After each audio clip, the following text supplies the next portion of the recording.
Now, this is likely to be a really controversial subject, but I would like to cover the difference between a team and a brokerage and really go through what you should expect to see as the differences, whether you're an experienced agent and have never been on a team or you're a brand new agent getting into the business. This should be a really good overview of kind of the differences in general between a real team and a brokerage. Now, before I go too much in detail here, if you don't know who I am, my name is Christian Stubbs. I am a team leader and co-founder at the SB Luxury Group, a team here in Orange County that has been growing rather quickly over the last 4 years. And I want to make a comparison on why I started the business as a team as opposed to going the brokerage route, and then we'll go over the comparisons. So one thing that's a really big point that I think you have to understand is that just like anything, teams have become more and more popular over the last handful of years. So a lot of people are throwing around the word team without it necessarily really meaning anything. When I say team, I'm not talking about a husband-wife team or a father-son team or anything like that. I am talking about an actual business run like a team. So this is probably more than 2 or 3 people.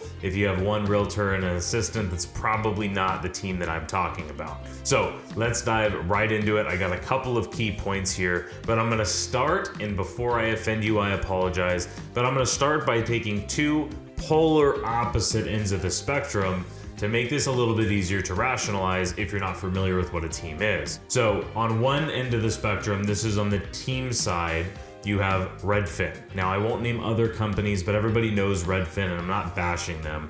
But the idea is you have Redfin on one end of the spectrum and you have 100% brokerages on the other end of the spectrum. So the question is not, is this a team or is this a brokerage? You're really on this sliding scale of how close to either one of these is your current situation or wherever you're talking to. A team is going to be way more in the middle than Redfin, but let me walk you through what I mean by Redfin as the example. Is their agents are not even paid on commission splits like you would normally have at any normal brokerage.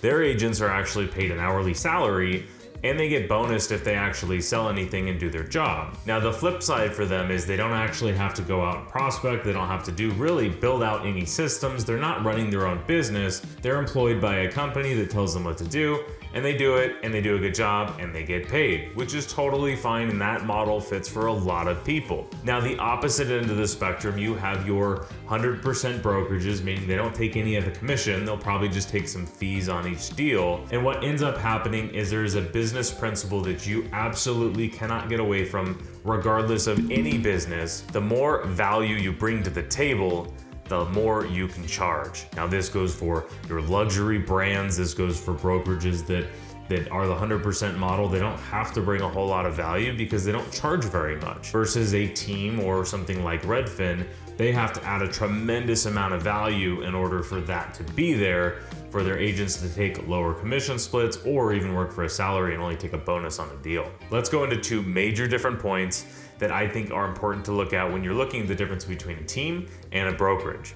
So first is, let's just look at the office structure. Now, when you're at a brokerage, you probably have corporate, whether that's local or international or just national. You might have your local office, which is where you actually do business and where you're really ingrained with. So what you're gonna see normally at a brokerage is you're gonna have 1, 2, maybe 300 agents at one office, and the office will usually be staffed with a receptionist and a sales manager, maybe an assistant sales manager if you're upwards of 200 or 300 agents. So you have 2 people managing 200, meaning that there's not going to be a ton of individual effort given to each individual agent. Your new agents usually get a lot of the hand holding, as well as your most experienced agents usually get a lot of the, hey, I've got a problem with this deal, I need help. That's where almost all the time gets taken from those sales managers if they're not recruiting. Let's look at the setup of an office at a team. Now, a really, really high producing team might only have 50 to at maximum 200-300 agents, and they're likely going to have, I'll give you my example from my team that I run. We have 25 agents. We have myself as a team leader / sales manager. We have a marketing manager that's in our office. We have a transaction coordinator that's in our office on our team and only works for our team. We have a graphic design team. We have a video editing team, and we are building out, again, our inside sales team that sets up appointments for our agents. Now you can see the difference between a 200 agent office that has 2 people working for them and a 25 person office that has 11 people working for them. You can start to see where the differences unfold just from the structure of the business itself. Now let's move on to my other point that I want to mention, which is just the actual support to the agent. Now, I get a lot of recruiting ads because I am an agent, so I like to see what these are and what the offerings are for some of these other places. So I'll use the example of 100% Brokerage, where they're gonna say, hey, we'll give you our CRM.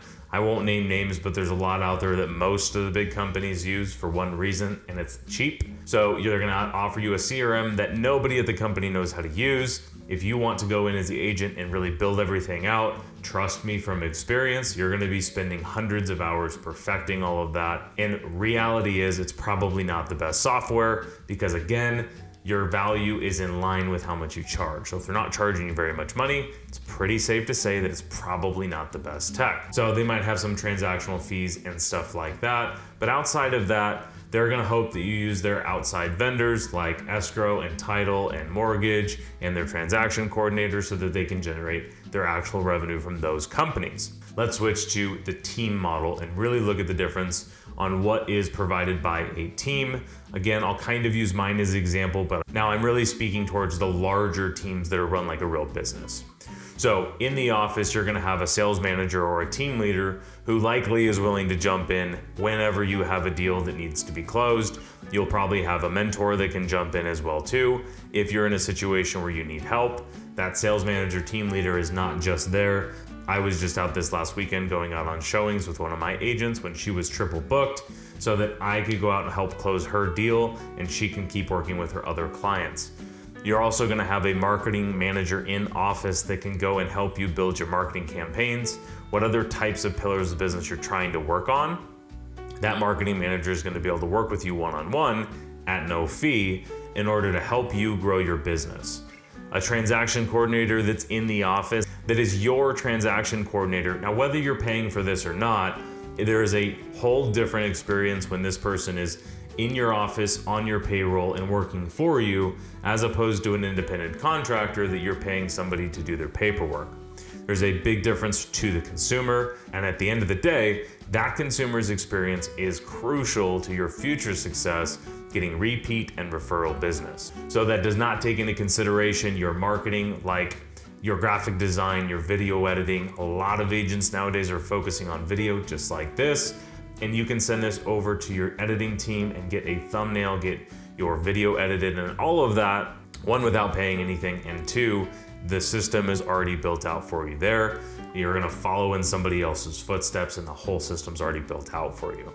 Not to mention lead opportunities. Your brokerage probably is not giving you a ton of lead opportunities or doesn't have lead opportunities available, but a team often does. And a lot of teams like ours has a hybrid commission model where if the agent is out there, if you are able to go out and source your own deals, you get a higher percentage on your deals versus a deal that is generated by the team. So that incentivizes me as a team leader to generate more and more business for my agents, because those are the deals we make more money on, but it also supplements our agents' income, allows them to get more past clients, they can get more referral business from all of that as well too. So these can come from lead opportunities from major vendors. For example, everybody knows Zillow, you've heard of Realtor.com, maybe HomeLight, all kinds of different lead opportunities come from these types of companies. But then you'll also have company provided leads, which is, for example, our database is over 20,000 people in that database, which we have two different things. We have an inside sales team that is going and making calls and setting up appointments for our agents, but you can also go in there and prospect yourself and use somebody else's leads that you didn't have to pay for in order to prospect and get some more business going in. So I know that was a lot, but I hope this gives you a good idea of really the value difference between what a team offers versus what a brokerage offers, so that you can make the best decision for you and what makes sense for you and your business. So I'm curious to hear from you. What do you feel your team offers or your brokerage offers you that you love? And what is it that you don't really love that you would like to see changed? I always like hearing that because it can help me with my business, making sure that we're delivering as much value as possible to our agents. And also, if you're interested in hearing, our 10-year vision is to grow the #1 team in California buy transactions. We want to do more deals than anybody in all of California, and the only way to do that is to find amazing people. So if you think you might fall into that category of amazing people, and you thought the definition that what we just said of a team sounds like it might be a good fit for you, go over to our website at sbluxurygroup.com/agent and take a look at what we have to offer for you as an agent in the marketplace. And if it's a good fit, register and set up for a time to talk. And again, I hope the difference between a team versus brokerage really kind of cleared up if you weren't super familiar. And if you are familiar, let me know what your thoughts are on how I described it. See you in the next video.